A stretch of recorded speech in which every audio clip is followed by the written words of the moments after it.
Bonjour tout le monde, bienvenue à Vierzon. Nous sommes aujourd'hui à Vierzon pour un événement exceptionnel, vraiment exceptionnel. Nous sommes au sein, donc là on est dans un espace muséographique qui est consacré à une exposition temporaire, notamment le monde bâti des femmes. Et cette exposition s'inscrit dans un événement beaucoup plus large qui est la biennale, en tout c'est la 3e biennale d'art et d'architecture du FRAC Centre-Val de Loire. Et cette édition elle est tout à fait spéciale parce que déjà elle est délocalisée, elle se passe à Vierzon et en plus elle est consacrée aux femmes. Voilà, donc un grand bravo pour cette initiative qui est qui est un bel acte, je trouve, à la fois politique, un acte de société qui est vraiment très très fort. Et nous avons la chance d'être en compagnie de Nabila Metaïr, qui est l'une des curatrices de cette manifestation. Donc merci Nabila d'avoir bien accepté d'être là aujourd'hui. Merci de m'avoir invitée. Bah non, mais quand même, merci à toi. Voilà, donc Nabila, du coup, toi, tu es historienne de l'art. Oui. Et donc cette manifestation, comment toi, du coup, tu l'as vécue déjà en tant que femme, en tant qu'historienne de l'art, en gros, déjà, comment toi, tu as vécu cet événement-là, ce projet? Moi, je l'ai vécu de manière très passionnée, je dois dire, puisque je trouve que déjà travailler exclusivement avec des architectes femmes, c'est un acte fort, même dans un processus très personnel. Mais en plus, c'est un travail totalement humain, parce que les artistes et les architectes tiennent énormément à leur idée, à leur processus de création et jusqu'à la production finale. Il faut savoir que dans cette biennale, la plupart des œuvres ont été produites par le FRAC Centre-Val de Loire, exclusivement pour cette biennale-là, et en compagnie de ces artistes. Donc je l'ai vécu comme un processus de création totalement humain, vraiment, qui s'inscrit sur un plan humain très très fort, où on a créé des relations très étroites avec les artistes, mais aussi comme un acte engagé et effectivement, je dirais politique, comme tu viens de le mentionner. Oui. Et ça justement, d'un point de vue réaction, le fait de vraiment d'être dans une démarche féministe avec un S, donc du coup dans une des démarches féministes, oui. Comment, est-ce qu'il y a eu des retours, on va dire un petit peu négatifs, ou alors tout le monde a tout de suite dit oui, c'est normal, c'est logique, c'est normal, à fond? Chez les artistes ou peu importe, est-ce que tu as... Oui, en fait, souvent on dit pourquoi seulement les femmes, est-ce que ça arrangerait justement la condition féminine ou le débat de l'égalité si on invite hommes et femmes, mais finalement en fait c'est un parti pris très fort et ça participe à la visibilisation parce qu'on ne peut plus faire autrement que d'inviter exclusivement des artistes femmes. Et dans le mandat artistique du projet du FRAC Centre-Val de Loire de M. Damani, il est prévu que toutes les futures biennales soient exclusivement féminines pour participer à la visibilité entière et pleine et avoir un engagement total dans ce sens-là. D'accord, donc c'est pas un acte isolé, oui, voilà. Comme ça. Là on est dans une démarche, vraiment une spécialisation de la biennale féminine en fait. Oui, et il y en a déjà eu une à la Biennale de Rabat en 2019, c'était la première biennale exclusivement féminine du FRAC Centre-Val de Loire. Oui. Donc c'est pas la première, c'est la deuxième, mais celle-là elle a un format un peu plus original parce qu'elle est aussi itinérante, délocalisée pour répondre à l'objectif des fonds régionaux, à savoir diffuser et sensibiliser à l'art contemporain en région. Et donc on est à Vierzon, qui est d'ailleurs une ville assez extraordinaire en termes d'émulation créative. Il y a énormément de jeunes partout qui font des choses.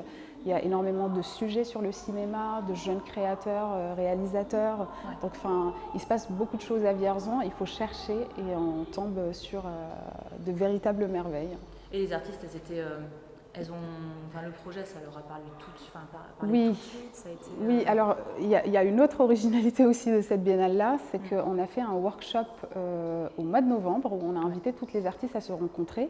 Et justement, tout à l'heure, tu évoquais les féminismes avec S. Et justement, lors de cette rencontre, on a parlé du sujet « Infinie liberté, un monde pour une démocratie féministe ». Et on a un peu vu ce qui s'est passé. Et il se trouve que la question féministe, elle est entendue par les artistes de la Biennale de façon très différente. Ça peut être inclusif, ça peut être égalitaire vis-à-vis de la condition des autres espèces, ça peut être inclusif vis-à-vis des enfants. On a des œuvres d'usage au Square Lucien Beaufrère que vous allez voir tout à l'heure. Donc voilà, il y a énormément de questions féministes dans cette biennale. Et puis les paysages traitent des questions qui ne sont pas traitées peut-être dans les sujets des œuvres des artistes. Mais ça, on pourra en reparler sur les paysages de la biennale par la suite. Et du coup, il y a plusieurs féminismes qui coexistent. Qui coexistent, oui. Entre elles. Enfin, est-ce qu'il y a eu des confrontations d'idées à ce niveau? Oui. Il y a eu des confrontations d'idées et il y a eu des confrontations d'idées créatives parce que le fait que les artistes se rencontrent à ce moment-là a créé des corrélations en fait, dans les projets. Donc même dans le parcours que vous allez faire par la suite, on va voir des échos des artistes les unes face aux autres en fait. Et ça, c'est quand même ce qu'a créé ce workshop-là où on fait rencontrer les artistes. D'accord. Et plus globalement, au niveau de l'histoire de l'art, parce que c'est ta spécialité, l'histoire de l'art souffre, enfin on le voit souvent sur les réseaux sociaux, la manière dont tout ce qui est invisibilisation de la femme, de la femme artiste, aussi de la femme scientifique. Et du coup, par rapport à ça, ce travail-là, comment tu l'as vécu, ce travail vraiment par rapport à ce qui se fait justement en ce moment, c'est un sujet qui est vraiment très fort, très... Oui, en fait, on l'a vécu. C'est un sujet controversé parce qu'on parle beaucoup de révisionnisme, mais là, c'est une relecture par le biais. On ne travaille pas de la même manière quand on travaille avec des artistes de tous les genres. Comme quand on travaille avec des artistes femmes. Et je pense que ça a la particularité de créer une relecture en fait, de la discipline. Parce que là, en fait, il faut déjà prendre beaucoup de recul, je pense, par rapport à cette biennale-là pour savoir en fait, comment les choses se sont imbriquées. Mais je pense que ça inscrit une orientation de la discipline. L'idée, d'ailleurs, dans les paysages, il y a cette remise en question de l'histoire de l'art telle qu'on la connaît aujourd'hui. Dans la tendresse subversive, qui est le 4e paysage qui se trouve à Orléans, au sein du FRAC Centre-Val de Loire, dans le commissariat, a été réalisé par M. Damani et Nelly Taravel, chargée de projet d'exposition au FRAC Centre. On parle de cette question, justement, de remettre en question l'avant-garde et remettre en question, l'avant-garde et de voir d'autres manières alternatives de raconter l'histoire de l'art et de raconter comment d'autres artistes peuvent travailler ce que appelle M. Damani les théories de la faiblesse. Mais voilà, c'est ne plus être puissant, monumental, être dans le monument un peu écrasant. Le monument écrasant, et d'ailleurs même cette exposition en parle, le monument écrasant et une méthodologie très cadrée, mais de sortir de ça et voir au-delà de ça, si on ne suit pas ce type de méthodologie très disciplinaire et académique et historiographique, qu'est-ce qu'on peut trouver aussi dans ce qui se fait dans la création chez les femmes artistes aujourd'hui. Donc c'est des tentatives de questionnement. Ce n'est pas des réponses en fait, cette biennale-là. Il n'y a pas de réponse sur l'infinie liberté, un monde pour une démocratie féministe. C'est l'une des tentatives de mettre en place une utopie, d'où l'utopie des territoires en fait, dans le parcours, qui est un paysage. Et c'est une tentative de re-questionner les choses et de donner peut-être des clés de lecture nouvelles. Donc je pense qu'il nous faudra un peu de recul aussi nous-mêmes par rapport à cette biennale-là pour voir comment on a fabriqué, parce que c'est une fabrique du savoir aussi, donc comment on a fabriqué ces éléments-là et on va travailler sur des textes avec les artistes et voir en fait quels sujets surgissent de cette biennale-là. Et il y en a beaucoup, parce que quand on fait le parcours, on voit qu'il y a beaucoup la question de l'invisible, elle a été beaucoup travaillée par les artistes.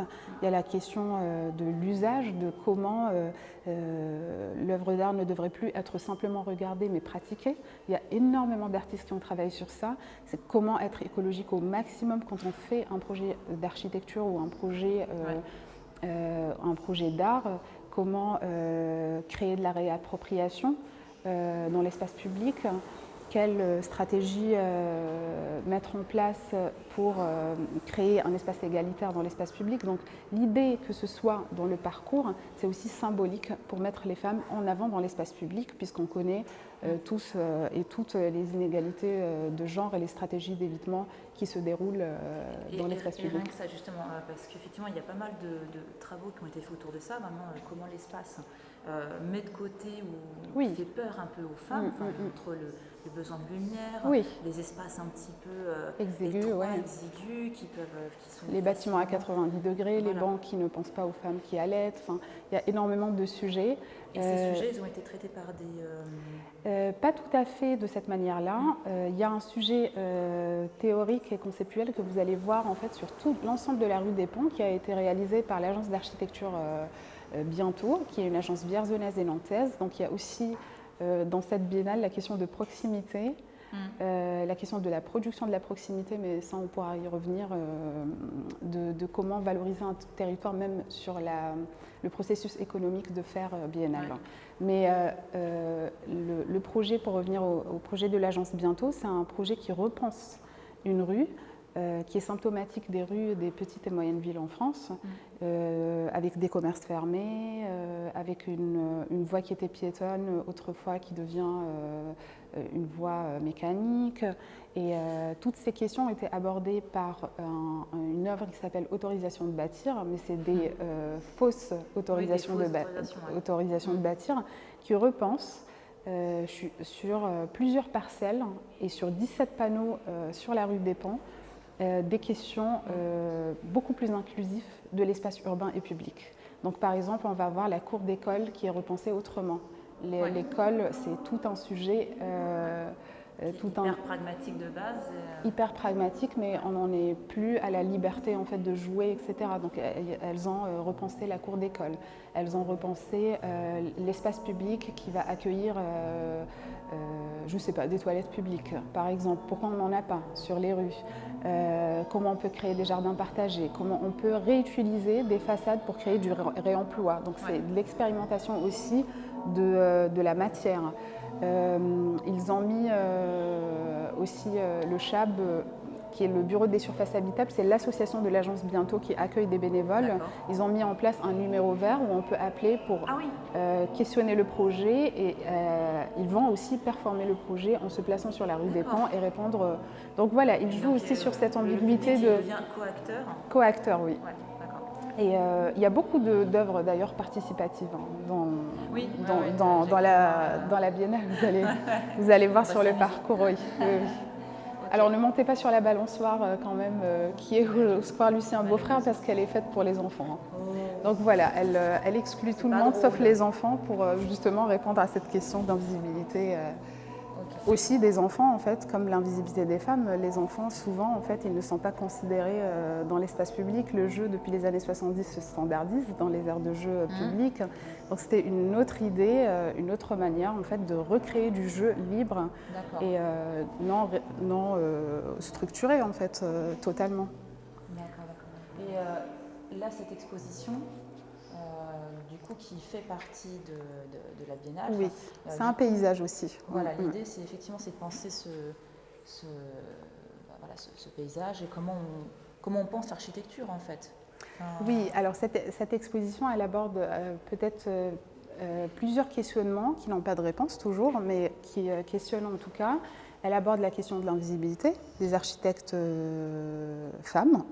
Elle aborde la question en dehors de la question du genre, comment montrer que les femmes architectes ont été co-créatrices, réformatrices de l'architecture aussi, et de outrepasser le genre pour penser ce qu'elles ont fait en tant qu'architectes. Parce que si on ne s'arrête qu'à la question du genre, et il y en a beaucoup, des expositions qui abordent juste la question des artistes par le prisme du genre, ce n'est pas l'idée. L'idée, c'est de montrer aussi un savoir-faire, une réforme de l'architecture, une réforme du métier d'architecte, comment des femmes ont repensé le métier et qui deviennent plus ces architectes stars qu'on a toujours connus, mais qui se soustraient trait à ça pour créer une émulation collective, travailler collectivement, laisser de côté en fait les fantasmes des architectes et se concentrer sur les usagers. Ce côté oppressant et fort, puissant, pour au contraire quelque chose de cette fameuse tendresse subversive, donc tendresse mais qui collective et qui doit aider tout le monde en fait. Oui, qui doit aider tout le monde, qui pense à l'usager avant de penser à sublimer de la matière en fait et de la matérialité. Et toute cette exposition, si vous voulez, elle pense comment l'architecture se soustrait à son programme pour penser aux usages et aux usagers. Et donc, depuis le départ, depuis ici, où on pense une architecture de l'impermanence par ces artefacts qu'on voit ici. Il y a un passé à Vierzon, comme beaucoup de villes, un passé gallo-romain. Oui, tout à fait. Et ça fait penser à ça, les ruines, l'architecture, mais avec de la nouveauté en même temps. Ça fait très ancien. Oui, alors justement, Saba Inab, c'est une architecte qui a travaillé dans des camps de réfugiés au Liban, où il y a eu des reconstructions, ce qui est rare, des reconstructions de camps de réfugiés. Et elle a un peu creusé dans la mémoire des réfugiés pour pouvoir recréer des artefacts, des lieux dans lesquels ils ont vécu. Et finalement, en fait, ça devient une architecture d'un temps suspendu, d'un vécu suspendu, parce que des réfugiés, ils sont censés revenir à leur terre, donc il y a une sorte de déracinement et d'aliénation par le biais de l'extraterritorialité. Et on se retrouve avec ces artefacts qui pensent finalement des lieux où on vit, où on meurt, alors qu'on avait prévu juste d'être réfugié dans un camp de réfugiés. Donc voilà, donc on commence par une idée forte quand même sur comment ces artefacts matérialisent le souvenir d'un réfugié et donc le souvenir d'un usage d'un lieu donné à un moment donné. Donc nous, on pense que cette exposition, en tout cas, elle est comprise entre une architecture de l'impermanence qui commence par Saba Inab et qui finit par une architecture de la relation où l'usager est au centre de l'architecture, au centre de l'appropriation et au centre de la rencontre aussi, parce que c'est des architectes qui ont pu créer des utopies réalisées et qui se trouvent en banlieue parisienne aujourd'hui et qui sont encore possibles à visiter. Donc on commence par quelque chose qui n'existe pas et qui est suspendu dans le temps et on finit par une utopie réalisée, une architecture véritablement sociale qui existe en France. Parce que justement, ce terme de ce que tu disais, qu'il n'y avait pas de réponse, mais le terme d'utopie, pour moi, il a une connotation qui est malgré tout un peu, je dirais pas négative, mais qui en gros laisse peu de place à l'espoir. Et est-ce que ce terme, moi c'est ma conception, après peut-être que d'autres ont... Mais pour moi l'utopie c'est quelque chose qui n'arrivera pas de toute manière. Moi je pense que l'utopie, elle n'est pas, en tout cas sémantiquement, elle n'est pas pensée de cette manière dans cette exposition-là, parce qu'en fait on se dit justement qu'une utopie c'est quelque chose qui ne se réalise pas, mais on se dit aussi que ces architectes ont pu réaliser quelque chose qui était de l'ordre de l'idée, de quelque chose qui ne se fera jamais, et elles ont pu, malgré le genre, malgré le métier d'architecte qui est difficile, malgré l'intrusion, entre guillemets, des femmes architectes dans le métier à partir des années 60, elles ont pu réaliser des architectures extraordinaires qui relevaient de l'utopie 10 ans auparavant. Donc c'est un peu ça en fait l'idée. De cette notion de décalage finalement et tout à fait. Toujours de prise de recul comme tu disais, et d'ailleurs même là, ça se trouve dans 10 ans, on repensera à dire tiens voilà ce qu'on a vu dans la Biennale, les projets, oui il y a une évidence, mais on a commencé là vraiment à y réfléchir. Et la question de l'utopie des territoires, c'est de dire aussi, peut-être qu'une démocratie féministe c'est une utopie, mais en tout cas cette biennale, par le biais de l'art et de l'architecture et de la prise de position sociale, parce que dans l'autre paysage qui est le tiers féminisme, on a beaucoup d'essayistes, de réalisatrices, d'autrices, de collectifs très engagés, très féministes, qui viennent donc performer ou présenter leurs travaux. Et au final, on se retrouve avec une micro-société comme ça qui se crée dans cette biennale-là.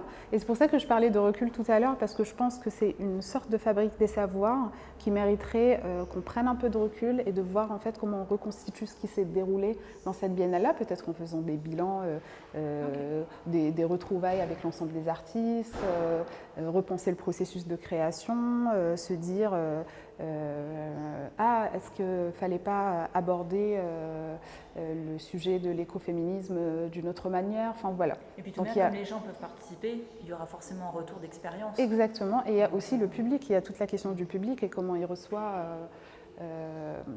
ces œuvres-là à Vierzon, mais voilà, il y a une partie des œuvres qui a un contexte quand même historique local, mais moi je trouve qu'en fait ça dénote de quelque chose d'assez universel quand même comme questionnement. Donc, oui, comme toutes ces villes qui ont plus ou moins la même génétique, la même noyau, qu'on retrouve avec plus ou moins le même passif industriel, etc. Ouais. Ok. Du coup, je ne sais pas si Monsieur Damani nous rejoint ou pas, je ne sais pas. il faut le rappeler. On peut faire la route ensemble. Ouais, la route ensemble, ça. Enfin, pour moi, après, moi, je vous quitte ici. Oui, pardon. Le micro. Je vous quitte ici, mais voilà. N'hésitez pas à reposer la question de la tendresse subversive à Monsieur Damani, puisque c'est lui qui a réalisé ce commissariat. Et je pense que là, il est en train de... Ça fait quelques années quand même qu'il travaille dessus, et donc je pense que ça mériterait, en fait que ce soit développé, parce que c'est intéressant aussi ce qui se passe de l'autre côté à Orléans. Voilà. D'accord. Ok, merci beaucoup Nabila. Merci. C'était super intéressant. Merci. C'était chouette. Super. Ok, du coup... Oui, ok. On va s'avancer et si on le croise, Damani, on l'accoste, mais je peux t'accompagner. Ouais, et puis à la rigueur, si même toi tu veux papoter, on discute un petit peu. Hop. Voilà. Donc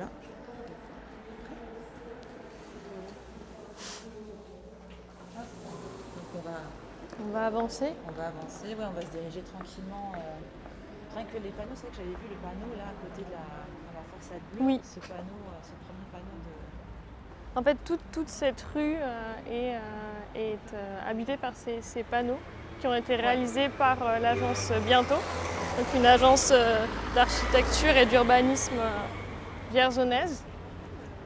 Et ils ont imaginé ces panneaux qui sont des panneaux qui reprennent les codes de l'architecture, des panneaux de chantier, pour justement questionner, ouvrir des débats sur les constructions possibles qui peuvent se faire dans cette rue. Sauf qu'ils sont d'une couleur hyper flashy pour justement capter l'attention. Enfin, moi, celui là-bas, il est rose. Ils sont tous roses ou Oui. D'accord. Oui. Pour justement pour dénoter, pour capter l'œil. Oui, pour capter l'œil. On n'est pas sur non plus un panneau que vous pouvez voir habituellement, mais en même temps, c'est vrai qu'il ressemble à un panneau d'affichage de travaux classique. C'est bon, notre caméraman ici. Et du coup, pour le public, parce que je pense qu'il y a une partie des gens qui t'ont déjà vu en live avec moi. Donc il y a peut-être une partie des gens qui ne te connaissent pas, justement. Oui. Du coup, je vais peut-être essayer de te présenter, parler de ce que tu fais au niveau activité et même ta chaîne Twitch, parce que tu Twitch aussi. On parler un petit peu.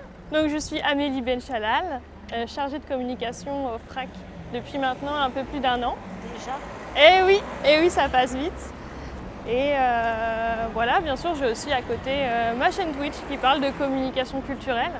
Donc je reste dans mon domaine. Et voilà, je vous accompagne jusqu'au B3. Hein. Je ne suis pas médiatrice, donc je ne pourrais pas vous parler de toutes les œuvres. Mais au moins, toi, de ton point de vue, au niveau de la communication, pareil, voilà. Tu vois, c'est comme si politiquement, c'est très fort, c'est un thème qui est engagé. Voilà, donc là, c'est le fameux panneau qu'on a vu tout à l'heure. Voilà. Alors, bénéficiation de cette autre fois, info pour vivants, entre les quartiers de Bourgneuf. Pendant les 30 glorieuses, la forte fréquentation automobile rend officiellement habitable cette rue et entraîne progressivement son abandon. Oui. Pour lutter contre l'abandon et tenter d'améliorer le cadre de vie, il débute à partir des années 90 une politique d'apaisement du trafic routier. Sur un claquant. Et c'est ça qui est bien qu'on puisse se balader, c'est qu'en fait on se rend compte le bruit. Et comment cette rue vit, et on comprend mieux aussi le projet des architectes. Ça, c'est le panneau plus d'introduction. Globalement. Et après, dans la rue plus loin, il y a des vraiment type panneaux de chantier, de travaux. D'accord. Parce que c'est aussi le principe de piétonisation. Enfin, je sais que ça c'est aussi une problématique pour moi féministe parce que je sais que des fois, il y a des gens en voiture, ils me font peur en fait. Enfin, des fois, il y a des mecs qui suivent en bagnole, qui s'arrêtent à côté de toi, que tu es en train de marcher, ils continuent de te suivre en bagnole. Et c'est vrai, bon. Et tu vois, c'est aussi ça, ce côté, ce trafic routier qui, bon, déjà, c'est une pollution potentiellement sonore. Pollution en plus, gaz d'échappement et tout ça.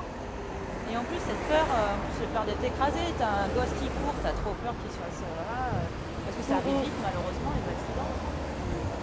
Et là, le contexte de cette rue, justement, c'est une rue qui a été délaissée et qui est difficilement vivable à cause justement du trafic routier.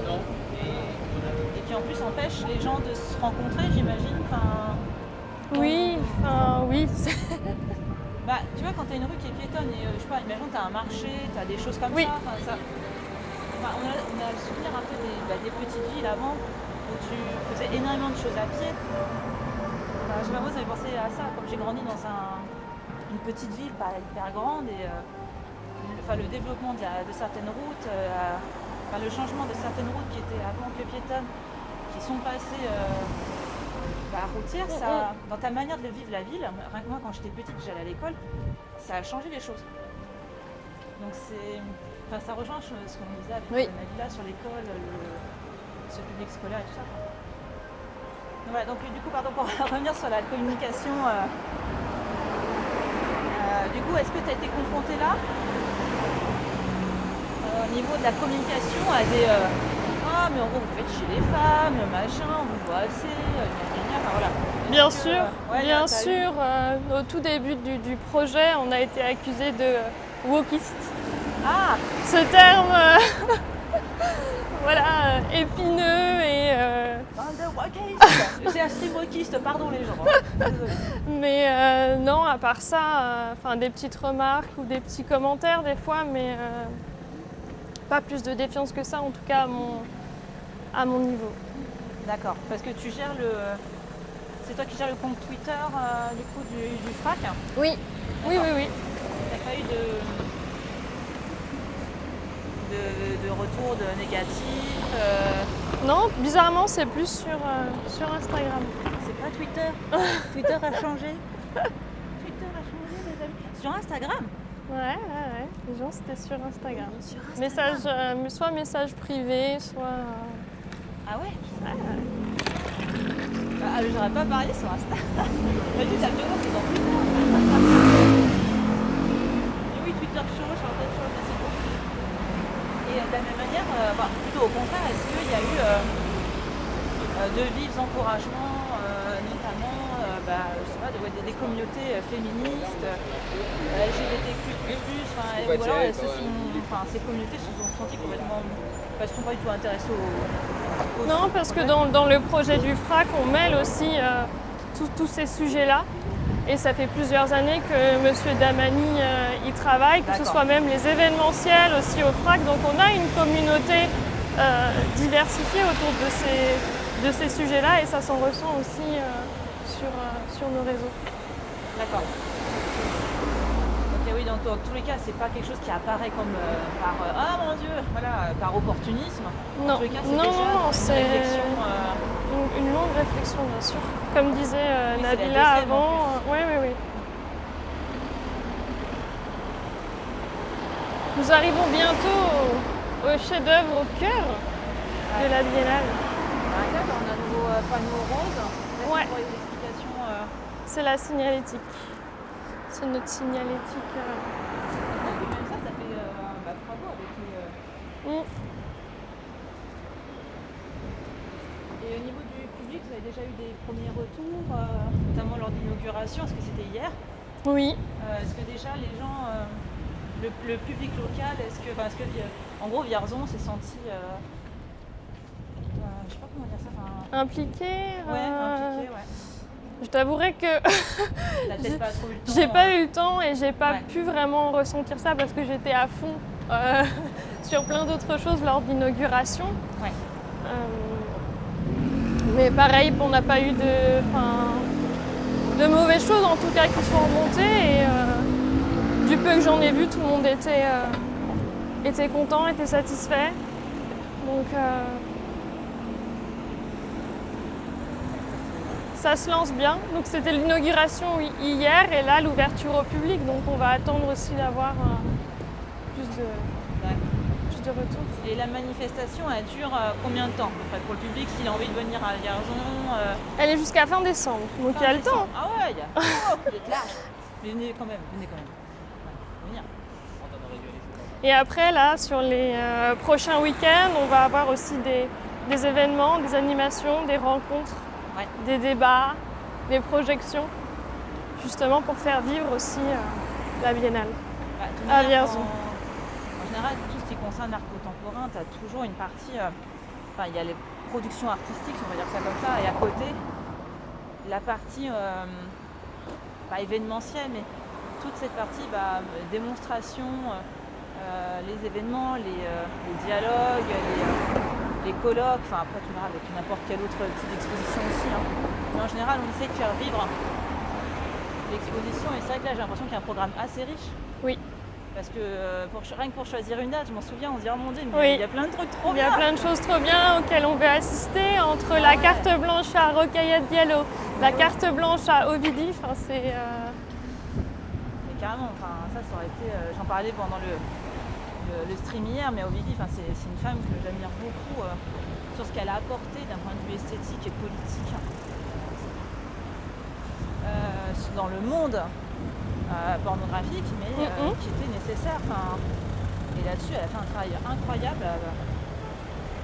Ça a été vraiment, pour le coup, je trouve que c'est un modèle justement de cette évolution de la société qui, n'a pas vocation pour écraser les autres, mais de dire non, mais on peut bosser ensemble. Juste pour proposer un peu de tout à tout le monde. Et ça va bien, il n'y a pas de souci.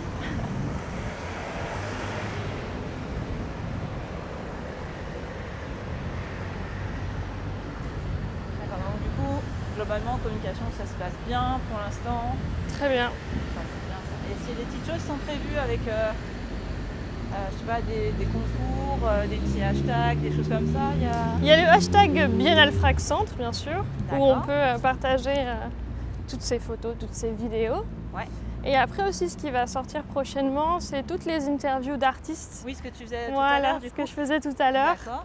Et on est vraiment allé à leur rencontre, leur poser les questions et essayer d'ajouter en fait une couche de lecture et de compréhension au-delà des outils qu'on a déjà de médiation.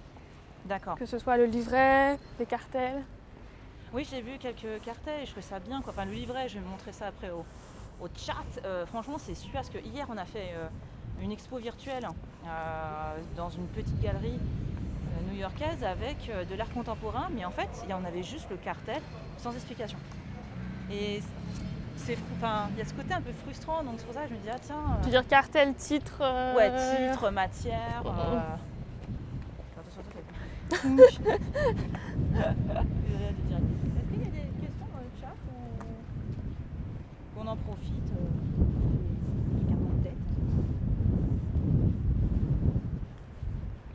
Donc là, on va déjà traverser une œuvre. On va traverser l'œuvre de Brigitte Macnecht. Sur le coup, quand j'ai vu ça, je me suis dit, j'ai l'impression que c'est une anatomie, un intérieur de corps. Je sais pas pourquoi. Moi, je le vis vraiment comme un voyage. Ouais.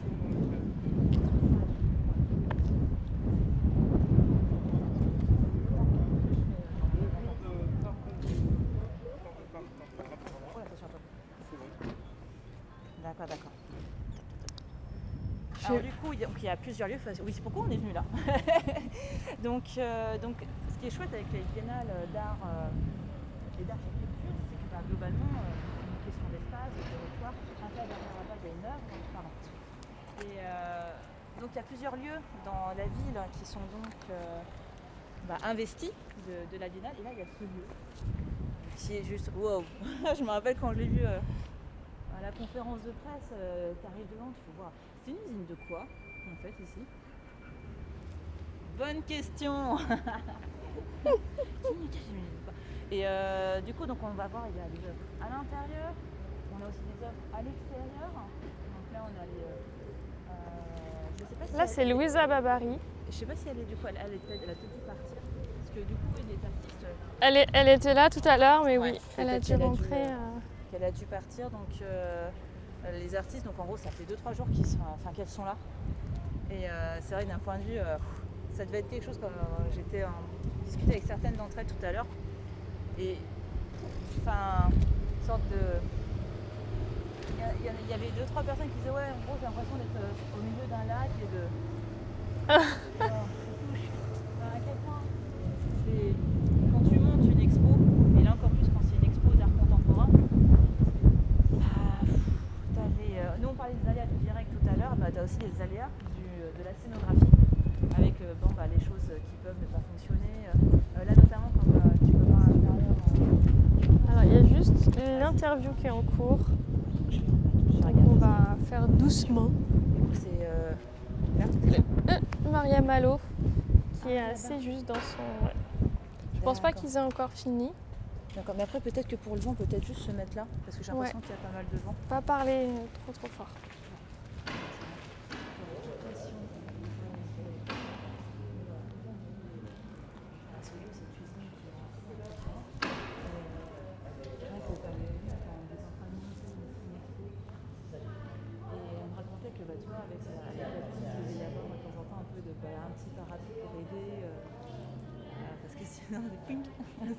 Donc il y a tout ça à prendre en compte, donc ça doit être, parce que c'était complètement vide Ouais. quand on est venu la première fois.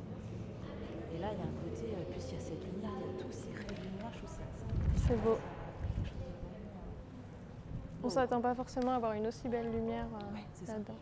Parce que justement il y a ce côté usine, un lieu de travail, en plus tu vois, il y a le côté un peu rouillé, un peu ancien. Donc là il y a ce côté lumineux, comme tu disais. Ouais.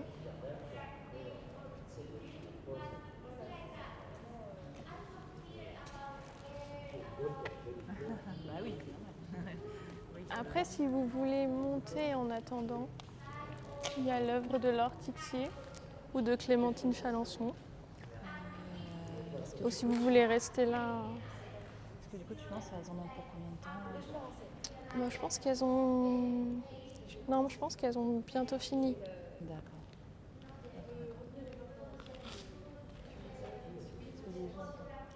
En attendant, moi, à la rigueur, je peux déjà regarder. Parce que le truc que j'ai trouvé très très cool, c'est le petit livret que vous mettez à disposition des visiteurs. Ça, je trouve ça vraiment top. Donc voilà, petit livret qui franchement est hyper complet.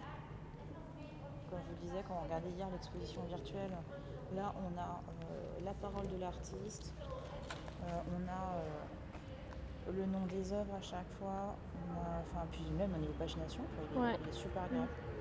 Ça c'est bien d'avoir pensé à tout ça, quoi. Donc ça nous permet d'être complètement autonome, tu vois, finalement dans l'expo, et ça c'est chouette. Parce que l'art contemporain, au-delà de la biennale, toi tu as déjà eu des personnes réticentes sur l'art contemporain, des personnes qui se veulent en gros. Bah, bien sûr, je pense que c'est un lieu commun pour beaucoup de gens de tomber dans cet arrêt face à l'art contemporain. Je suis en AVC.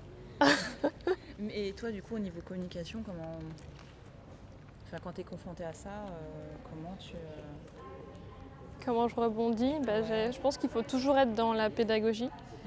Donc si c'est un commentaire là-dessus qui est, parce que souvent c'est un peu hors cadre, ou soit prendre ça avec un peu d'humour, soit être hyper pédagogue. Et en fait apporter une information aussi, pas laisser aussi sans réponse les gens. Oui, parce que sinon ils vont se braquer. Du coup on nous demande dans le chat, est-ce qu'il y a d'autres événements en ligne prévus pour la biennale ? D'autres événements en ligne comme là, live ou non ? Non. Après, il y aura pas en direct en tout cas. Comme je disais, il y aura les interviews des artistes. Et il y aura aussi des retransmissions, mais a posteriori, des conférences et des entretiens. Et ce sera sur YouTube sur YouTube, sur nos réseaux sociaux. D'accord. Pareil, les interviews d'artistes, ce sera sur les réseaux sociaux. Sur le site aussi. Sinon, moi, je suis dispo pour un live. Donc l'interview qu'on voit là-bas, donc ce sera retransmis donc après sur les réseaux. Ouais, exactement. D'accord. Mais ça va être assez impressionnant à organiser, tu vois, Ouais, Parce qu'il y a combien d'artistes en tout? Il y en a une vingtaine ou 50. 50 artistes. Ah oui, 50 artistes, architectes. Oui, oui, oui, oui, oui. D'accord. Et justement pour le... Est-ce que c'est comme... Hein? Chat, question du chat. Alors, usine de matériel... Alors, Baleno nous dit que c'était une usine de matériel agricole. Oui, et d'ailleurs, Oui, vous avez... musée. Alors, avec musée... voilà. Vous avez le musée de Vierzon que j'ai fait l'autre jour. Et franchement, je me suis grave éclatée. C'est parce qu'effectivement, Vierzon a un riche passé industriel. Et notamment, ça s'est développé au XIXe siècle avec... il y a eu deux activités, pour moi, principales, peut-être qu'il y en a d'autres, hein, mais en tout cas, on a eu tout ce qui est machines agricoles qui sont développées, etc. Et aussi à côté une activité de porcelaine et de verrerie. Donc vous avez ces deux industries qui sont présentées d'ailleurs dans le musée. Et donc c'est vraiment là-dessus. Je pense qu'on peut avancer. On va pouvoir avancer. Ouais. Donc voilà, c'est vraiment l'histoire de Vierzon, un riche passé industriel qui est présenté dans ce tableau.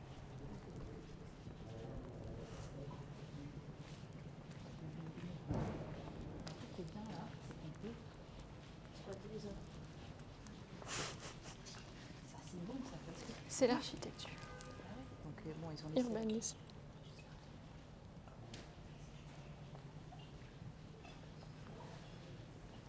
Je pense pas qu'ils captent le son là, donc.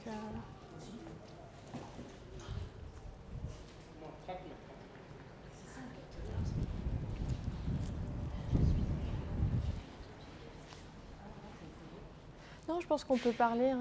Ils ont coupé le son là-bas. Ouais. C'est vidéo, photo, c'est les rushs entre l'interview. Interview. Et tu vois, maintenant, ce qui est marrant avec ce genre d'art, c'est que c'est des objets qui vont vivre, des installations, même plus que des objets, c'est des installations qui vivent. Et après, tu vois, Est-ce que vous voulez participer, monsieur? il y a des liens, c'est très fraîche, la contrainte de pas. Faut vivre. Je suis disponible, je suis pas. Ça y est, vous êtes là. Oui, je suis là. Est-ce qu'on peut vous embêter un petit peu? Oui, moi j'ai dit, si vous voulez, je suis là. Toujours un plaisir, monsieur. Qu'est-ce que je fais? Moi, je prends ça. Je garde. Non. Vous voulez que je le prenne? Si, prenez. Il y a du Coca Zéro. Je te laisse faire, Sabine. Oui, si tu veux. Hop. Alors, si vous pouviez le mettre au niveau de votre col, par exemple, ou si vous avez à clipser sur... Sous ça ou pas? Ouais, là, ouais. Ça serait pas mal. Ça a l'air de tenir. Oui. Nickel. Et là, si vous avez une poche, sauf si vous tenez comme vous voulez. On peut le mettre peut-être sous le t-shirt, non? Oui, c'est... Bon, il faut que je le récupère après. Oui. J'en Dans votre poche. ai absolument aucune forme À un moment donné, d'utilité. il y avait un intervenant au Festival d'Histoire de l'Art. Tu vois, il n'avait pas fait gaffe, je parlais avec quelqu'un d'autre, et en fait, il avait dû retourner à son stand. Du coup, je suis c'est marrant. C'est les aléas du direct, encore une fois. Donc, bon. Monsieur Damani, Voilà. directeur du FRAC. Merci beaucoup, monsieur Damani. Monsieur ou madame Damani, d'ailleurs. Parce que Oui, si vous Madame choisissez Damani. ça. Ouais, ok, Allez, pas de madame souci. Damani. Ça me va, j'accepte les deux genres. Voilà. J'ai pas de problème avec ça. Du coup, merci en tout cas de nous permettre d'être là aujourd'hui, de faire cette présentation à notre public qui est toujours hyper curieux et curieuse de voir l'art contemporain, malgré les réticences qu'on peut avoir, parce qu'on a l'art contemporain, parfois il y a des blocages avec le public, mais en tout cas là on a un public qui en général a plein de questions, qui est assez curieux. Et du coup, par rapport à cette biennale, vous, qu'est-ce qui vous a... je sais que le sujet vous tient particulièrement à cœur, et notamment c'était la tendresse subversive, si je ne me trompe pas, c'est vraiment le pôle sur lequel vous avez pu travailler, et du coup, vous, comment vous avez vu ça, qu'est-ce que vous avez voulu nous faire ressentir à travers ce pôle? Peut-être revenir d'abord sur cette affaire-là, Ouais. l'affaire de la Biennale. Allez. En 2019, à Rabat, au Maroc, j'ai fait la première biennale dédiée à l'invitation exclusive des artistes femmes. Ouais. Et ça s'appelait Un instant avant le monde. Ça veut dire qu'il fallait reprendre depuis le départ. En fait, c'est ça la vraie question. La question, c'est où on accepte de tout reprendre depuis le début et de tout refaire, de tout revoir. Toutes nos convictions, toutes nos décisions, toutes nos visions, toutes nos définitions. Sinon, on n'y arrivera jamais. Ouais. L'égalité entre les hommes et les femmes ne fonctionnera jamais si on ne reprend pas les choses depuis le début. Donc, quand vous êtes directeur d'une institution, vous avez du pouvoir, vous avez du budget. Et la vraie question qu'un directeur d'institution culturelle doit se poser, c'est je fais quoi de ce pouvoir? Je le place où? Elle est où l'urgence? Là, actuellement, à travers le monde entier, il y a une urgence sur la question de l'égalité des femmes et des hommes. Et ça date depuis 4 millions d'années, c'est-à-dire depuis le début de l'humanité. Et c'est la seule chose la plus partagée par les êtres humains. En fait, il n'y a pas un seul endroit sur Terre où il y a une égalité. Ouais. C'est Voilà. un thème universel. C'est le thème universel par excellence. Il y a certains pays qui respectent mieux l'environnement que d'autres. Il y a certains pays qui sont plus accueillants que d'autres. Certains pays plus racistes que d'autres, etc., etc., etc. Mais tous, absolument tous, les 8 milliards d'êtres humains ont un problème, en tout cas la moitié d'eux, ont un problème avec les femmes. Donc quand on prend conscience de ça, il faut agir sur l'institution et se dire comment est-ce que l'institution entière devienne une action qui participe à ça. Donc ça va dans le choix des artistes, le choix des thématiques de la biennale, le choix des commissaires, comment on recrute, comment on fait travailler, comment on délègue les décisions, etc., etc., etc. Donc nous, au FRAC, ce qu'on essaye de faire, c'est de faire en sorte que tout le FRAC, avec tous les salariés du FRAC, toutes les actions du FRAC, deviennent féministes. Ce n'est pas juste la biennale ou juste... c'est pas un coup comme ça. Et c'est pour ça que tout à l'heure Nabila disait, c'est pas le premier, c'est pas un one shot. Toutes les autres biennales seront également dédiées à ça. C'est pas exclure les hommes, mais c'est juste dire aux hommes, je suis désolé, vous avez eu 4 millions d'années pour régler le problème, enfin moi compris, et on ne l'a pas réglé. Donc il faut peut-être qu'on se taise et qu'on donne, on va dire, qu'on investisse plutôt là, et qu'on voit comment... Je ne sais pas si l'histoire nous donnera raison, ça on verra. Mais il faut faire quelque chose. On ne peut pas continuer comme ça, juste à gesticuler. Ah oui, mais il faut la parité. Non. Dans le milieu culturel, il faut arrêter avec la parité. Pour moi, en tout cas, donc la question des artistes, du choix des artistes. Et il faut très, très, très fortement favoriser les événements exclusivement dédiés aux artistes femmes. Après, on verra. On refera. Donc, l'ensemble des paysages et même les thématiques, la question de la liberté, etc. Enfin, donc on le sait. Maintenant, la tendresse subversive, pourquoi? Pour une raison très simple. L'art, durant tout le XXe siècle, s'est construit avec un mot qui s'appelle l'avant-garde. Oui. L'avant-garde est un terme militaire. Oui. C'est-à-dire, on l'utilise dans la guerre, l'avant-garde. Donc, il fallait partir en guerre contre la bourgeoisie, partir en guerre contre l'ordre établi, etc., etc., etc. Sauf que c'est l'attitude la plus patriarcale que nous puissions imaginer. C'est ce qui est... C'est viriliste à mort. Voilà, c'est vraiment le... Et je me posais toujours des questions. Je me dis, mais pourquoi cette avant-garde qui avait tellement de promesses, ces promesses ne se sont jamais tenues? C'est-à-dire, est-ce que l'avant-garde nous a libérés? Non. Est-ce qu'elle nous a rendus égalitaires? Non. Non, c'est toujours récupéré. Un rejet. Et c'est toujours récupéré par l'histoire de l'art. Parce qu'il ne faut pas oublier, l'histoire de l'art, elle est prédatrice, hiérarchique et sélective. Ce n'est pas une discipline douce, super bien, égalitaire. Alors, pas du tout, pas du tout. L'histoire de l'art, elle est née au moment des empires, au XIXe siècle. Elle fait de la prédation, elle récupère, et puis elle classe et elle fait des hiérarchies. Ça, c'est ce qu'il y a de plus beau, ça c'est un peu moins beau, etc., etc., etc. C'est son travail. Donc, ce n'est pas une discipline qui va nous libérer. Donc, il faut sortir du vocabulaire de l'histoire de l'art et des avant-gardes, d'où la question de la tendresse subversive. Est-ce que la tendresse subversive, ce n'est pas la tendresse dans le sens habituel Mais moi, je donne toujours cet exemple de cette femme capitaine de bateau allemande qui est allée sauver des émigrés au large de l'Italie et des côtes italiennes. Carola Rackete, si j'ai bon souvenir, si j'écorche pas son nom. Elle est allée sauver des êtres humains. Et puis, voilà. Et qu'est-ce qui s'est passé? On l'a mis en prison. Et les juges se sont opposés à Matteo Salvini à l'époque, le gars d'extrême droite, en lui disant Monsieur le Premier ministre, Monsieur le ministre de l'Intérieur, on ne peut pas juger quelqu'un qui sauve des vies. Oui, non-assistance à personne. Voilà, on ne peut pas. Et elle a été innocentée dernièrement. Et le fait qu'elle ait été innocentée a permis d'innocenter tous ceux qui, en France ou ailleurs, avaient accueilli des réfugiés et qui étaient aussi en jugement. Donc elle, ce qu'elle a fait, elle a tendu la main, elle a sauvé quelqu'un et par une sorte de... Elle a subverti tout le système juridique. Oui, parce que... Oui, par rapport à finalement l'étymologie. Ben oui, de la subversion. Donc, qui est par en dessous, oui, voilà. C'est agir par en dessous. C'est ça, c'est agir par en dessous. Donc, ouais, voilà.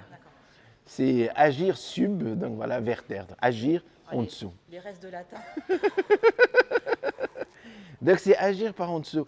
Et quand on voit ça, on se dit, mais sa technique à elle, elle est meilleure en fait que de faire une armée, d'aller se battre contre l'armée italienne. Ben non, il faut qu'on se concentre à sauver les vies. Oui. Donc il y a des artistes maintenant, et toutes les artistes qui sont ici, quand au début j'ai commencé à travailler sur la thématique, etc., et sur la liste des artistes avant qu'on lance le projet et que Nabila et Marine prennent le commissariat, l'ortixier par exemple, c'est juste des aiguilles. Mais du coup c'est en lien avec un passé industriel de femmes ben oui, voilà, qui travaillaient en chambre, etc. Maria Maillot, là, avec ça, enfin, c'est du mobilier urbain avec du mortier de chaux qui absorbe le CO2. C'est-à-dire qu'il rentre en guerre contre le problématique climatique, mais il est juste posé et il absorbe le CO2. Et plus il absorbe le CO2, plus ça solidifie, et ainsi de suite. C'est ça, en fait, la tendresse subversive. C'est des nouveaux artistes qui ne sont plus ni dans les attitudes de provocation, ni dans les attitudes d'actionnisme, qui sont dans une autre chose qui est celle, elles ont, et ils ont, il y a aussi certains artistes qui travaillent, elles ont un rêve.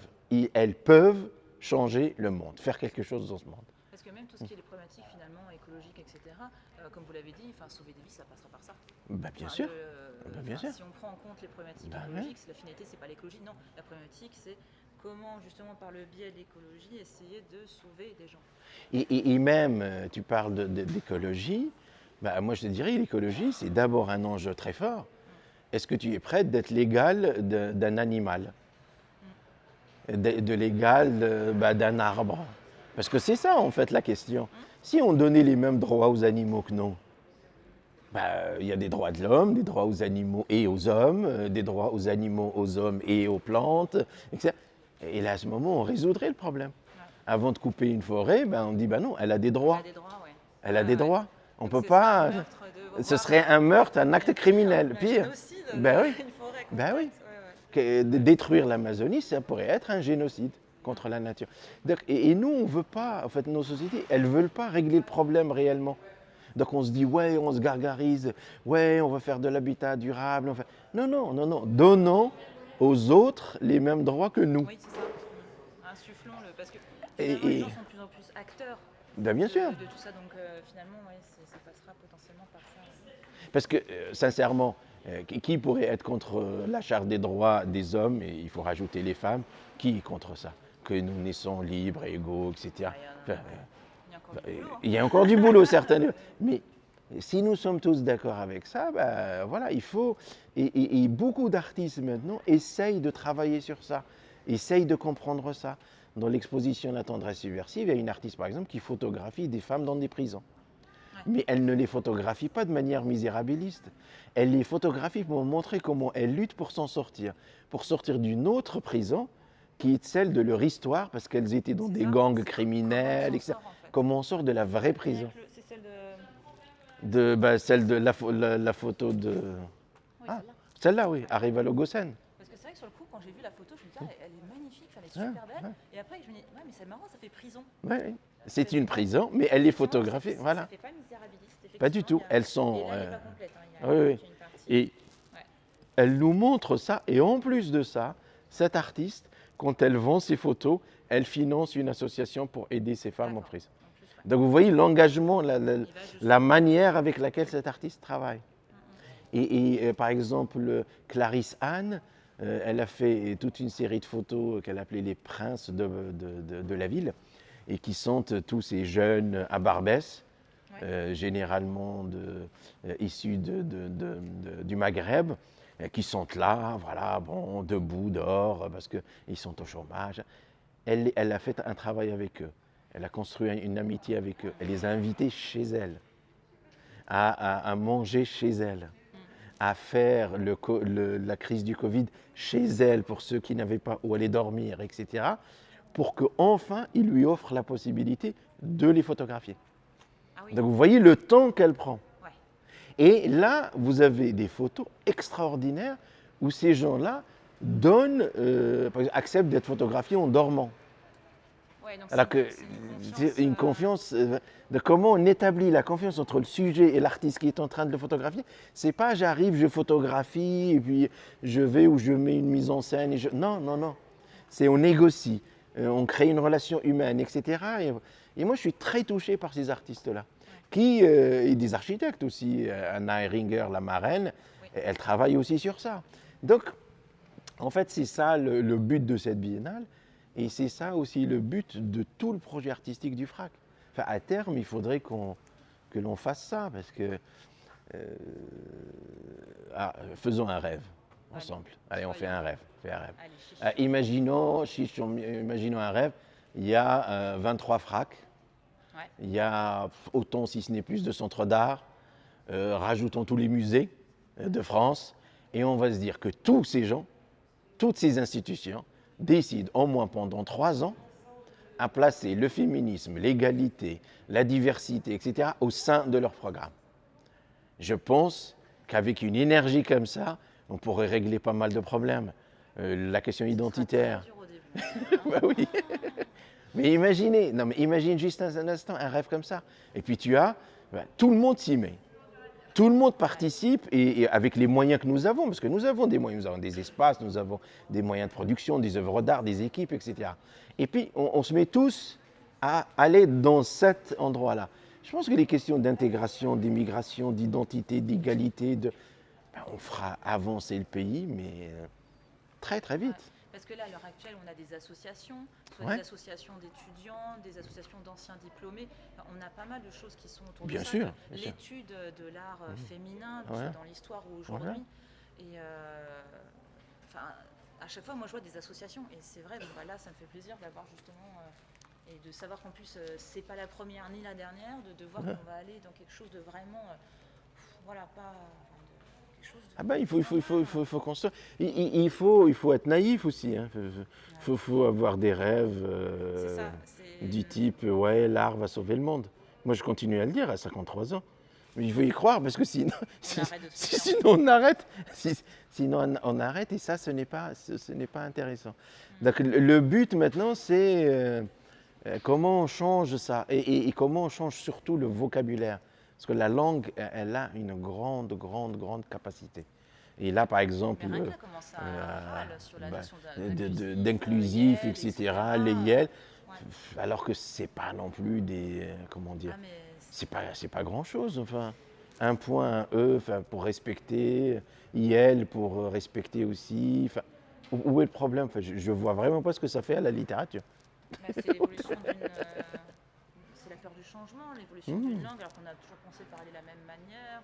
Enfin, il y a d'autres raisons, j'imagine, mais je pense que c'est surtout une question de peur là-dedans. Donc voilà un peu. Et du coup, l'histoire de l'art, ça pourrait être quoi après comme discipline? Moi, je pense que je pense que nous pourrions, nous ne sommes pas obligés de tout garder. C'est-à-dire que, non, pas les œuvres, je ne parle pas de ça. Nous ne sommes pas obligés toujours de tout garder. Une discipline qui ne nous convient pas, on peut aussi lui dire, écoute, on va changer le nom, changer la méthodologie, changer la manière de travailler.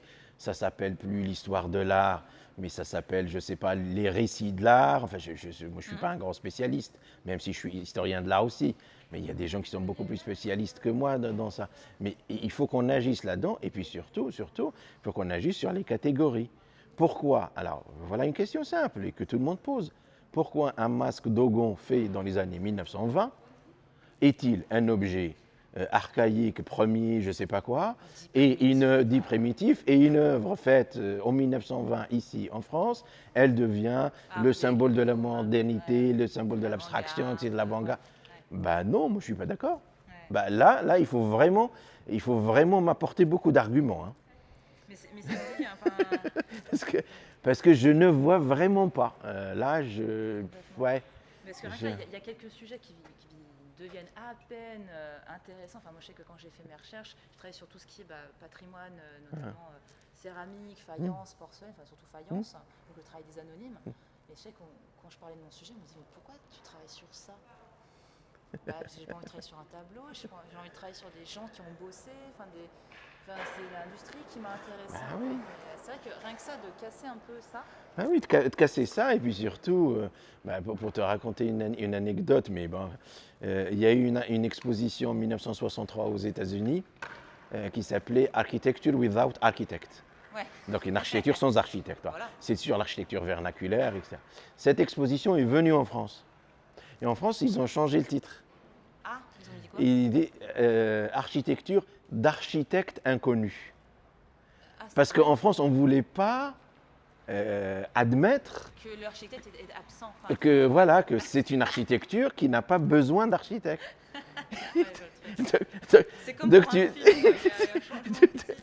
Et dans le changement de titre, tu dis mais attends, bah non, et en plus c'est vrai parce que c'est des architectures que tout le monde construit, surtout dans ces pays, enfin, tout le monde est un peu architecte. Il faut savoir construire sa maison, etc. Et là, moi, ça m'avait fait rire quand j'avais fait une recherche sur ça. Il y a eu une polémique, d'ailleurs, Le Monde avait corrigé le titre. Ouais.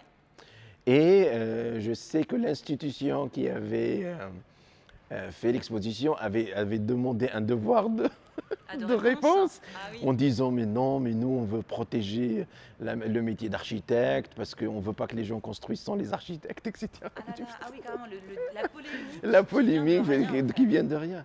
Alors que c'était juste de reconnaître que celui qui a fait cette forme, qui sont très belles d'ailleurs, en Afrique, en Asie du Sud-Est ou ailleurs, ou un igloo, je ne sais pas, c'est aussi, n'est pas architecte, mais il a fait de l'architecture.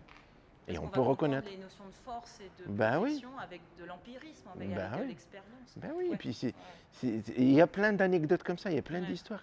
Là, il y a un anniversaire sur je crois, la mort de Picasso. Ouais.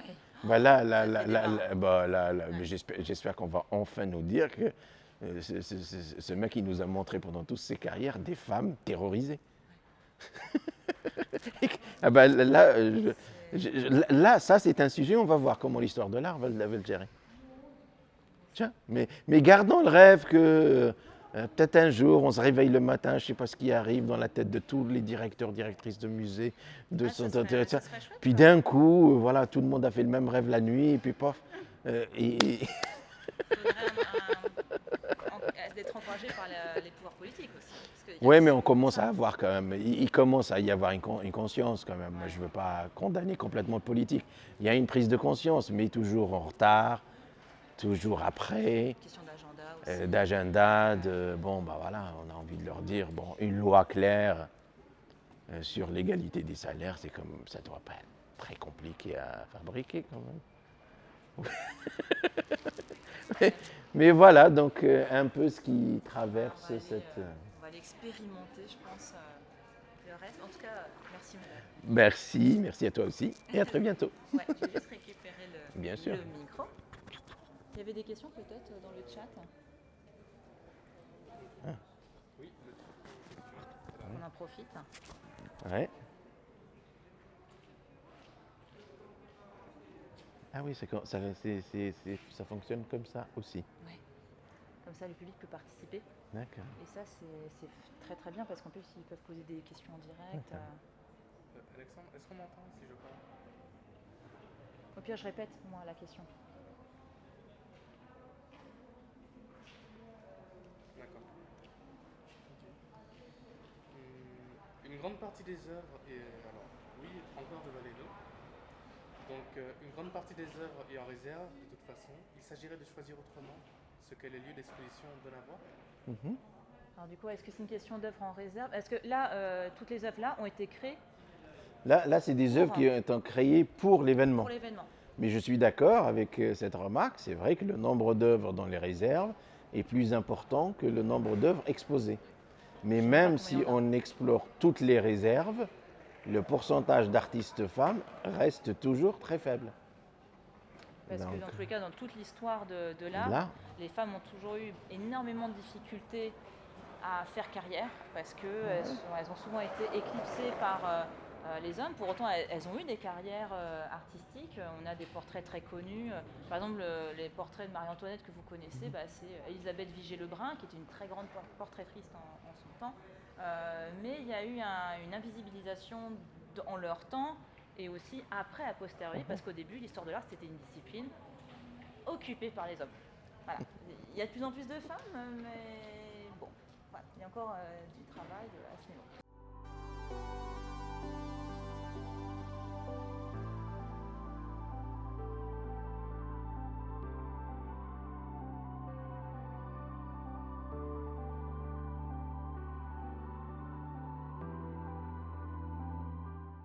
Mais nous, on a refait le monde. Alors là, c'est tombé, hein, on est trop bien là.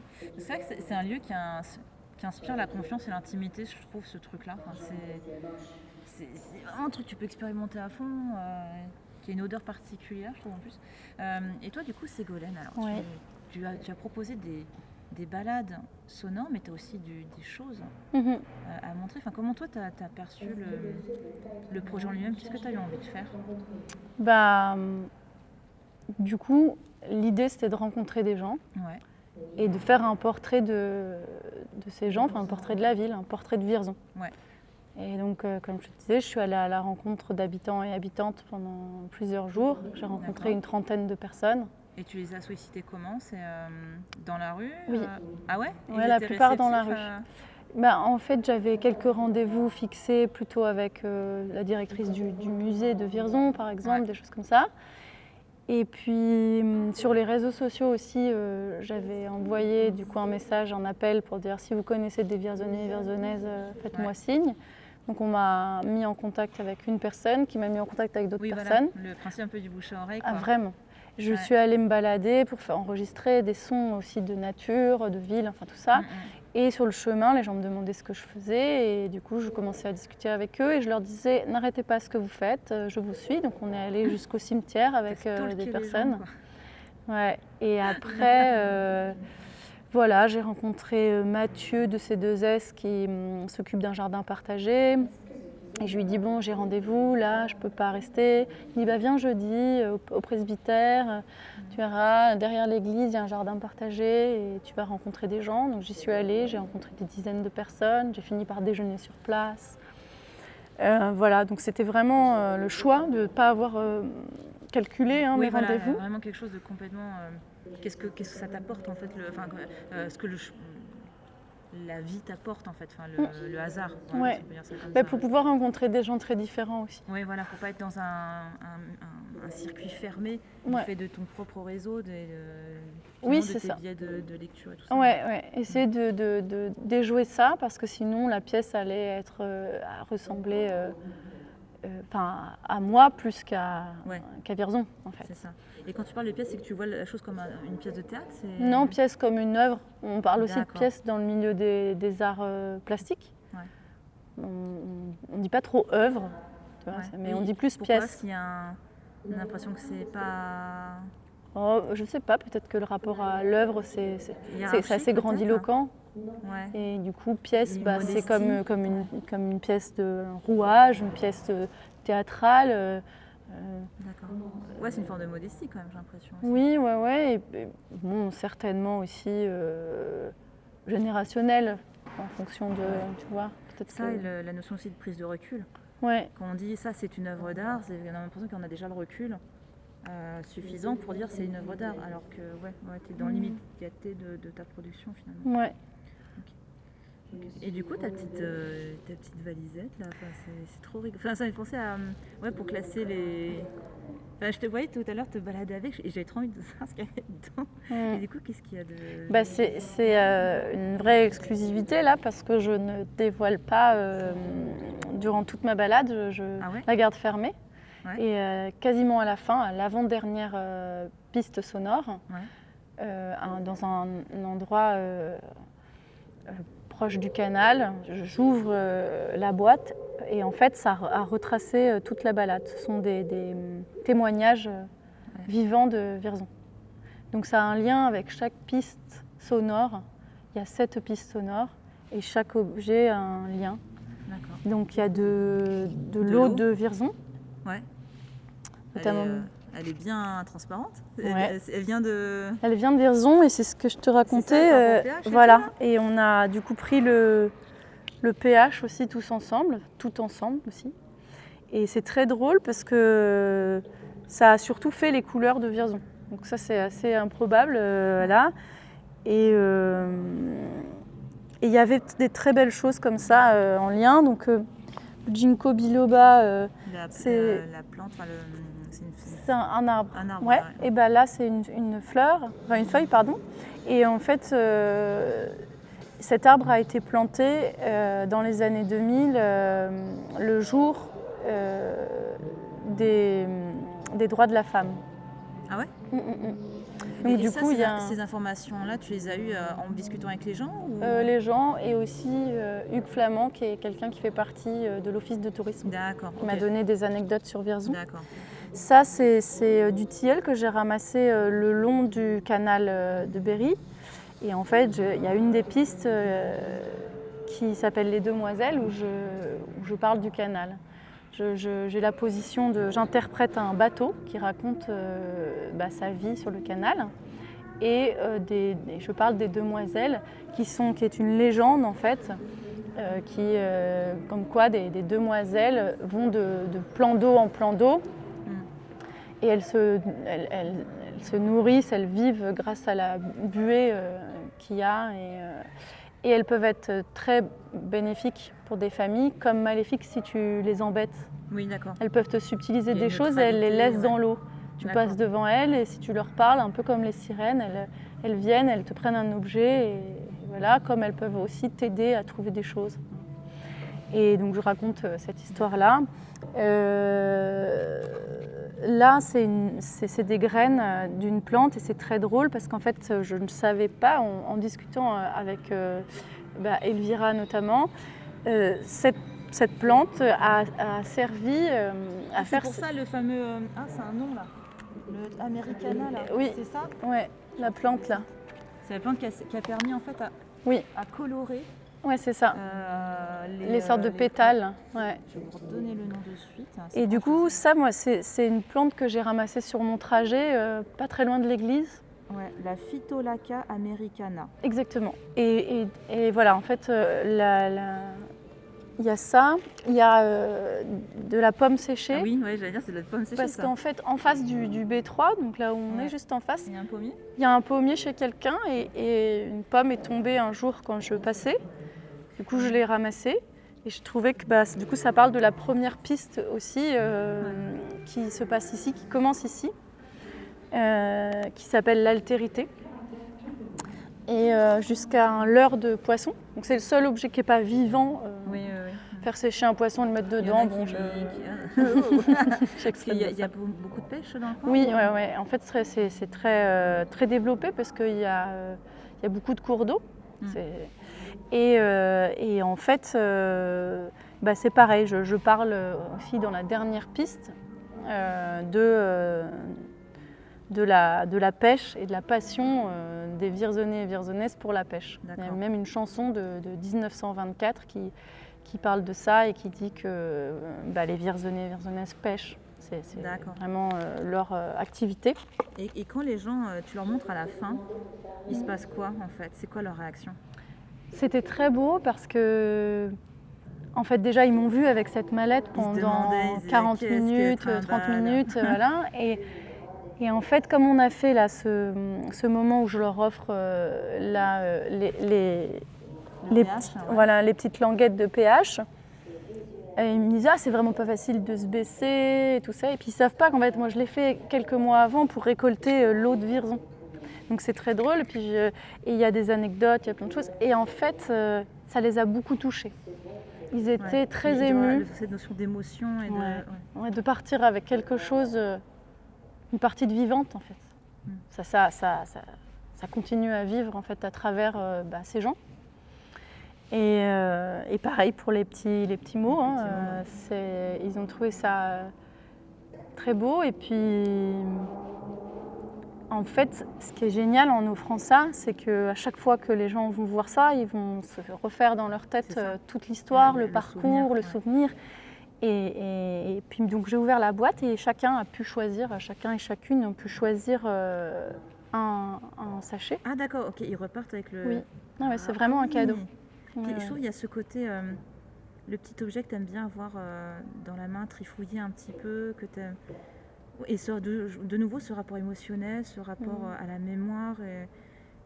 Entre ex voto, tu vois, et presque doudou, j'ai envie de dire, une sorte d'objet de transfert, voilà, c'est ça. Ouais. C'est totalement un objet de transfert. En fait, en voyant ça, on ne pense pas forcément directement à ce qu'il y a dedans, mais à tout ce que c'est chargé d'émotions, d'histoires, voilà. Et c'est vrai que l'eau, par exemple, tu vois, concrètement, quand on parlait d'art et de dire, voilà, une œuvre, une pièce, ça n'a pas d'utilité là en soi, mais c'est vraiment ce que j'y ai mis à l'intérieur. C'est tu regardes ça et tu as toute la piste qui s'appelle la source qui défile à l'intérieur, tu vois, dans ta tête. Tu revis et en fait cette pièce on l'écoute dans l'église. Et il y a voilà, c'est chargé d'émotions, d'intentions. Non, c'est chouette. Parce que c'est aussi ça, l'art. Enfin, pour moi, l'art n'a pas forcément une notion d'esthétisme, mais une notion aussi de faire poser des questions, de faire ressentir les choses, quoi. Et là, en ce sens, je trouve que c'est assez fort. Ouais, et du coup, il y avait cette volonté, moi, le titre est arrivé avant la pièce, Vivante. Ouais. Et du coup, d'offrir quelque chose de vivant, en fait, tant symboliquement que concrètement. Ouais, ça peut bouger encore dans le temps, les objets. Oui, ils vont forcément évoluer. Ouais. Voilà. Donc il y a ça aussi, puis il y a l'idée de dire c'est scellé. Donc, si tu l'ouvres, tu l'ouvres pas. Tout ça. Donc, ça peut être une autre expérimentation. Ouais, c'est ça. La pièce vit aussi à travers ces objets. Ouais. Et qu'est-ce qu'on décide d'en faire? Oui, exactement. Enfin, merci, c'était super. Parce que là, oui, exactement. Ouais, merci. Cas, merci beaucoup Hélène, d'avoir partagé tout ça. Merci à vous. C'était Je sais pas si vite fait il y a le public qui a une petite question ou un truc. Alexandre, des questions dans le chat? Tu vois un trou que tu as laissé. Ok. Que chaque bout de tes Après, je sais pas ce qu'il reste au moins juste 5 minutes pour que je montre un peu aux gens le. Très rapidement. Non, très rapidement. Elle doit fermer à 18h. Ouais, c'est pour ça, c'est histoire de montrer rapidement aux gens. Après, c'est leur responsabilité. C'est vraiment, pour donner un peu envie aux gens de voir, de venir. Je te rends ça? Yep. Merci. Merci beaucoup. C'était. Merci. Je vais le lire. Attends, j'éteins celui-là. Voilà. Ouais, juste pour montrer un petit peu aux gens, vite fait pour. Ça marche. Voilà. Je te remercie. Merci à toi, c'est super intéressant. J'ai énormément apprécié la discussion avec Nabila, avec Ségolène et aussi avec Abdelkader. Je trouve moi, en tant qu'historienne de l'art, ça me fait poser beaucoup de questions sur mon métier et tout, et je trouve que c'est chouette. Puis, c'est... Je vous laisse faire un petit tour. Moi, vraiment rapidement, je montre 2-3 choses aux gens. Carrément, file. Donc, merci beaucoup. Et on reste en contact. Oui. Salut. Donc c'est vraiment pour vous montrer rapidement, pour vous donner envie de venir, parce que je trouve que déjà, je trouve qu'il y a plein de choses qui posent des interrogations. Tu vois, là, je trouve qu'il y a quelque chose d'assez ludique, je trouve, dans cette œuvre-là. Et en plus, le truc qui est cool, c'est que vous avez des explications, vous avez ce petit livret qui est vraiment top, qui vous parle du lieu, de toutes les œuvres, parce que encore une fois, on se disait lors de l'exposition virtuelle, on disait que bon, l'art contemporain, c'est pas hyper simple. Donc si en plus t'as pas d'explication, c'est hyper galère. Donc là, voilà, on a les œuvres avec leur explication. À l'origine, on n'a pas le droit de marcher là-dessus.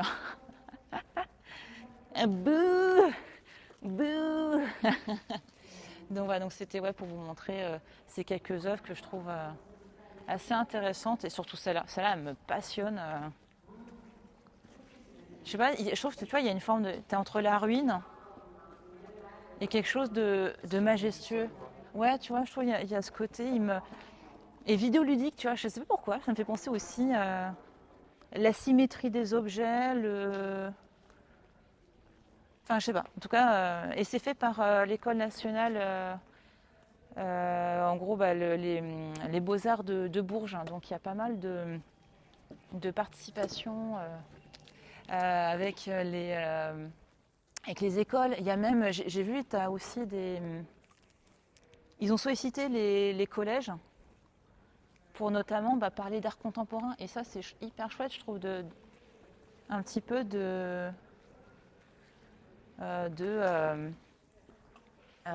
d'initier ce jeune public, parce qu'il a plein de choses à dire. Ah là, c'est marrant, on dirait tous les outils, en fait, des outils de... Ouais. Le passé, voilà, en gros, comme j'évoquais un peu plus tôt, le passé industriel de la ville. Et là, ouais, on retrouve ça, on retrouve ce passé industriel dans la terre. Puis j'imagine que la terre doit aussi provenir au sol au fur et à mesure. Ouais. Ah voilà, de l'humus, donc c'est le sol c'est de la terre qui est vraiment propre à l'usine en fait.